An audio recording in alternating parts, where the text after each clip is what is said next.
करेगा, कोई भी हो शख्स, और हर एक को आइन में उसका रोल दिया गया है। इनका भी आइन में रोल दिया गया है कि इनका रोल क्या है। अगर वो ये नहीं कि कोई भी किसी बड़े घर में बैठा हो और वो लोगों को जलाने और तोड़ फोड़ की तरगीब देता रहे।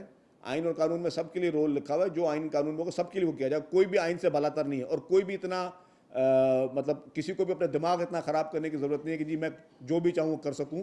कानून की पहुँच से ऊपर कोई नहीं। और अगर कोई नफरत की बात करेगा तो उसके लिए तो स्टेट की पॉलिसी, नेशनल एक्शन प्लान भी हमारे पास पुराना मौजूद है, स्टेट की पॉलिसी भी पुरानी मौजूद है कि यहाँ पे हीरो बनने के लिए अगर किसी ने यहाँ पे लोगों को जो है वो नफरतें फैलानी है या लसानी फसाद करवाने, तो उसकी इजाज़त किसी को नहीं दी जाएगी। और ये लसानी है भी नहीं, ये एक्सीडेंट से, खुदा के वास्ते।